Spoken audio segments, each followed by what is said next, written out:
Hi friends, welcome to my YouTube channel comet world. जैसा कि आप सभी को पता है कि मेरे चैनल पर टॉप 10 मोस्ट इंपॉर्टेंट क्वेश्चन का एक सीरीज चल रहा है, तो उसी के सीरीज का आज ये सेट नंबर 30 मैं आप लोग के सामने लेकर आया हूं। जैसे ही क्वेश्चन आपके सामने आएगा, वीडियो को पॉज करो, आप खुद से बनाने की कोशिश करो और तब इस अप्रोच को देखो और बताओ कि दोनों में आपको कितना टाइम लगा है। क्योंकि मेन मुद्दा ये होता है कि आप अप्रोचेस क्या यूज कर रहे हो जनरल कंपटीशन या फिर किसी भी टेक्निकल एग्जामिनेशंस के लिए। ये मुद्दा नहीं करता है कि आपसे ये क्वेश्चन बन रहा है कि नहीं, क्योंकि वहां पे टाइम का प्रेशर रहता है। तो उन्हीं सब चीज को, उन्हीं सब अप्रोच को सिखाते हुए मैं आज का सेट स्टार्ट कर रहा हूं। ठीक जैसे हर सेट के लास्ट क्वेश्चन आपके सेल्फ बनाने के लिए होते हैं और उसका कमेंट सेक्शन में आपको आंसर बताना होता है। आज भी 10वां क्वेश्चन जो रहेगा उसको आप खुद से बनाओगे और बताओ कितने देर में बना और क्या आंसर आया। चलते हैं पहले क्वेश्चन की ओर। That is the first question of the day. पहला क्वेश्चन क्या कहता है कि a ladder is kept against a wall at an angle of 30 degree. अब देखो ये क्वेश्चन कितनी जल्दी और कैसे आप बनाओगे, ये चीज को आपको देखना है। क्या कहता है कि एक वॉल है और एक लैडर इस पे खड़ा है और ऐसे खड़ा है, जैसे ये लैडर हो गया आपका। तो ये लैडर इस तरह से है कि यहाँ पे एंगल कितने का बना रहा है, 30 डिग्री का। तो ऑब्वियस बात है, ये हाइट एंड डिस्टेंस का क्वेश्चन हो चुका है। अब यहाँ पे क्या कहता है, the height of the wall is 40 metre, और ये जो वॉल है इसका हाइट कितना दे रखा है, 40 मीटर दे रखा है। So the find the length of the ladder. तो आपको इसका लेंथ पता करना है कि क्या होगा। बहुत अच्छा क्वेश्चन है, जरा तरीके से देखना कि मैं क्या अप्रोच यूज कर रहा हूं, क्योंकि बहुत लोग इसको पाइथागोरस थ्योरम यूज करेंगे और इसको टफ बनाएंगे। तो देखो मैं क्या यूज करता हूं। जैसे ही tan 30 आपको पता है, tan theta is equal to होता क्या है, tan theta is equal to p upon में b, यानी परपेंडिकुलर अपॉन में बेस। और थीटा का वैल्यू क्या है, 30 डिग्री, और 30 डिग्री का मतलब tan 30 का वैल्यू क्या होता है, 1 अपॉन में √3। मैं कलर चेंज कर देता हूं। यहाँ पे क्या हो जाएगा, ये हो जाएगा परपेंडिकुलर 1 और यहाँ पे क्या हो जाएगा √3। ये 1 अपॉन में √3 tan थीटा होता है, परपेंडिकुलर अपॉन में बेस। और ये जब √3 है तो ये वाला क्या होगा, तो perpendicular square plus base square होता है, तो 3 हो जाएगा और एक 4 हो जाएगा, और इसका क्या आ जाएगा 2। ये आपको वेल नोन पता होना चाहिए। हमारे हिसाब से लैडर का लेंथ देखो तो क्या आया है, 2 आया है, जबकि क्वेश्चन में क्या है कि 1 का लेंथ 14 है, तो 2 का लेंथ क्या होगा, 2 का लेंथ क्या होगा 28। Is there is option, yes, option D is here. तो आपसे पूछा क्या रहा था, length of the ladder. Length of the ladder 2 था, 1 का वैल्यू 14, तो 2 का वैल्यू क्या होगा, 2 का वैल्यू 28। अगर यही पूछा कितने दूरी पर है, तो √3 × 28, दैट इज ऑप्शन। वो तो पूछ नहीं रहा, दैट इज व्हाई ऑप्शन नहीं है। तो लेंथ ऑफ द लैडर क्या हो जाएगा, 28 मीटर। चलते हैं अगले क्वेश्चन पे, that is question number 2। Question number 2 क्या कहता है, 16 to the power 7, 27 to the power 6 and 5 to the power 9, find the total prime factor. Listen carefully, क्योंकि यहां पे लिखा क्या है, टोटल प्राइम फैक्टर। एक होता है number of factors, total number of factors, और यहां पूछ रहा है टोटल प्राइम फैक्टर। मैं दोनों इस क्वेश्चन में बता देता हूं, लेकिन पहले जो पूछा वो बताता हूं। जैसे ही ऐसा यहां पर आएगा तो हमेशा में आपको ख्याल क्या रखना है कि बेस जो होना चाहिए वो प्राइम नंबर होना चाहिए। तो अगर मैं इसको प्राइम के फॉर्म में लिखता हूं तो 2 to the power 4 हो जाएगा, और उस पे पावर कितना दे रखा है, 7। ये क्या हो जाएगा 3 to the power 3, और उसमें क्या हो जाएगा पावर 6, और ये तो ऑलरेडी बेस में प्राइम नंबर है तो ये एज इट इज रहेगा। ये चीज हुआ। अब ये देखो कि ये टोटल कितना हो जाएगा, 2 to the power कितना हो जाएगा 28, 3 to the power कितना हो जाएगा 18, और 5 to the power क्या हो जाएगा 9। यानी कि ये जो तीनों पावर्स आए हैं उसका बेस जो होना चाहिए वो क्या रहना चाहिए, प्राइम। पूछ क्या रहा है, टोटल प्राइम फैक्टर। इस वर्ड पे ध्यान देना, एक पूछा है टोटल नंबर ऑफ फैक्टर और एक टोटल प्राइम फैक्टर। अगर टोटल प्राइम फैक्टर पूछा है तो जस्ट आपको इस तीनों को ऐड कर देना है। कलर चेंज करके मैं बता देता हूं, इस तीनों को क्या करना है, जस्ट ऐड कर देना है। That means 28 plus 18 plus 9। तो आइए इसको ऐड करते हैं। 28 प्लस 10 कितना हो जाएगा, 38, और 38 और 8 कितना हो जाएगा, 46, और 46 और 9 कितना हो जाएगा 55। Is there is option, yes, option C is here. और यही अगर पूछता टोटल नंबर ऑफ फैक्टर, तो टोटल नंबर ऑफ फैक्टर के लिए क्या करते हैं, 28 प्लस 1 इनटू में, फिर यहां पर पावर क्या था 18, तो फिर क्या करते हैं 18 प्लस 1, और फिर क्या करते हैं 9 था तो 9 प्लस 1, तीनों में प्लस 1 करके और तीनों को क्या करना था, प्रोडक्ट कर देना था। जो आता वो क्या बताता आपका टोटल नंबर ऑफ फैक्टर। लेकिन यहां क्या पूछ रहा है आपसे, टोटल प्राइम फैक्टर। आई बात दोनों में समझ में। अब चलते हैं अगले क्वेश्चन की ओर, that is question number 3rd है। In triangle ABC, AB is to BC is equals to 3:1 and ABC is a right angle triangle। यहां ABC के बारे में क्या बोल रहा है, राइट एंगल, वो भी कहां पर है, B पर। तो सबसे पहले मैं एक राइट एंगल ट्रायंगल ले लेता हूं, और यहां पर आपसे क्या कह रहा है कि B पर राइट एंगल है, और यहां A हो गया, यहां C हो गया। अब क्या कहता है कि आपसे sin C और प्लस cot A का वैल्यू निकालना है। यहां पर A है तो मैं यहीं पर लिख देता हूं ताकि आप समझ पाएं। sin C का वैल्यू क्या होता है, perpendicular by hypotenuse, sin theta is equal to, और cot का क्या होता है, बेस अपॉन में परपेंडिकुलर। अब जरा ध्यान दो कि जैसे ही ये AB का वैल्यू क्या दिया हुआ है, AB इज टू ये 1 दिया, 3 दिया है और ये 1 दिया है, तो ये ऑटोमेटिकली पाइथागोरस थ्योरम से क्या हो जाएगा, √10।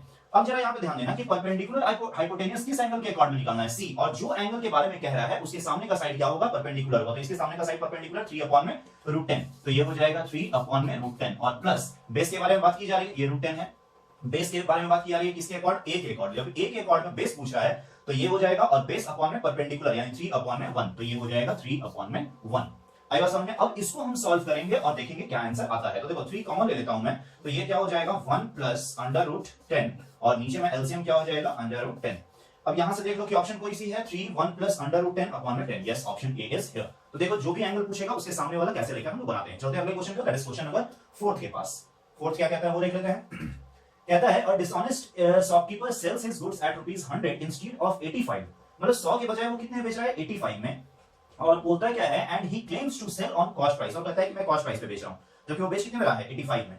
अच्छा 85 की जगह वो 100 में बेच रहा है, ₹85 की जगह वो बेच कितने में रहा है 100 में बेच रहा है, और कहता है कि मैं इसको ये इस पे बेच रहा हूं, तो cost what is the percentage. एक बार हिंदी में क्वेश्चन पढ़ते हैं, एक बेईमान दुकानदार उसके सामान को 85 रुपए की जगह 100 में बेचता है, यानी कि प्राइस था उसका 85 लेकिन वो बेच रहा है 100 में, और कहता है कि और इससे उसके क्रय मूल्य पर बेचने का दावा कर रहा हूं, कहता है कि मैं कॉस्ट प्राइस पर नहीं बेच रहा हूं, तो उसका लाभ प्रतिशत निकालिए। सबसे पहले देखिए कि उसको अगर बात करें तो बेच रहा है 100 में, था 85 का चीज, यानी फायदा कितने का हो रहा है 15 का हो रहा है, और जब वो बेच रहा है तो कहीं ना कहीं कॉस्ट प्राइस ये है, यानी इसी पर उसको फायदा हो रहा है, कॉस्ट प्राइस जो होगा मेन उसी पे देखना है, क्योंकि 85 रुपीस पे ही उसको 15 रुपए का फायदा होगा, अरे वो 100 में बेच रहा है तो 85 पे उसको फायदा हो रहा है, और कितना हो जाएगा ये इनटू 100। अब इसको कट करेंगे तो 5 3 या 15 और 5 से ये 17 टाइम्स में, यानी कि ये आंसर क्या आ जाएगा 300 अपॉन में 70, और यहाँ ऑप्शन सारा डेसिमल में है तो देखो 1 टाइम्स में तो ये चला नहीं जाएगा, और 1 टाइम्स में जाएगा तो यहाँ क्या बचेगा 13 130 और 17 7 जा, यानी कि 70, और यहाँ पर 70 केवल इसी में है, इसमें और इसमें है नहीं, तो ऑप्शन ए हमारा पॉइंट कुछ भी आए पूरा सॉल्व करने की जरूरत नहीं है, क्योंकि ऐसा नहीं है कि पूरा सॉल्व करोगे तो आपको 1 मार्क्स ज्यादा मिल जाएगा, इसीलिए ऑप्शन पे जाना सीखो। चलते हैं अगले क्वेश्चन की ओर, दैट इज क्वेश्चन नंबर 5।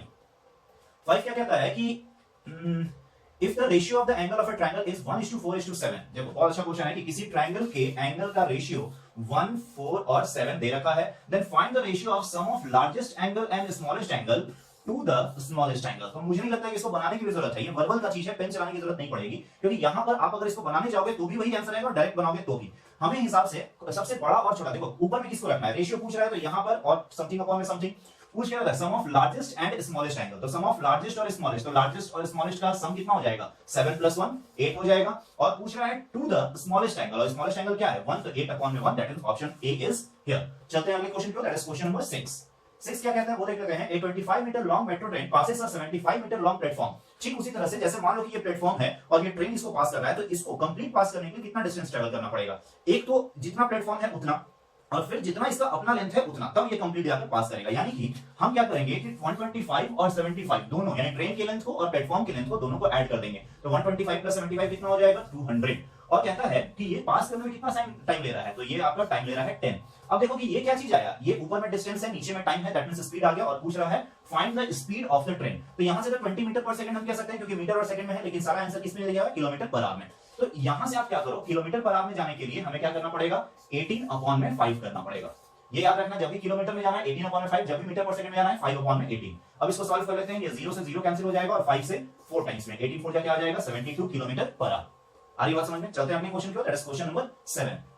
7 क्या कहता है, फाइंड द वैल्यू ऑफ 73 × 73 + 42 × 42 - 2 × 73 × 42। बहुत लोग इसको डायरेक्ट बनाने चले जाएंगे, लेकिन जो लोग समझ रहे होंगे पैटर्न को, ये a स्क्वायर है, ये b स्क्वायर है, और ये -2a और b है, यानी कि a - b का होल स्क्वायर है, और a की जगह क्या है 73 माइनस b की जगह क्या है 42 और इसका स्क्वायर। इसको सॉल्व करेंगे 3 - 2 1 और 7 - 4 31 का स्क्वायर, और 31 का स्क्वायर करना हो तो 1 3 1 3 2 6 और 3 3 9। ये पैटर्न मैंने बताया है कि कैसे हम लोग डायरेक्ट में किसी का स्क्वायर निकालते हैं। नंबर सिस्टम का एक प्लेलिस्ट होगा, आप चले जाओ प्लेलिस्ट में और वहां पर इसको देख सकते हो कमेंट बोर्ड पर। चलते हैं, ये ऑप्शन ए हो गया। अगले क्वेश्चन को, दैट इज क्वेश्चन नंबर 8।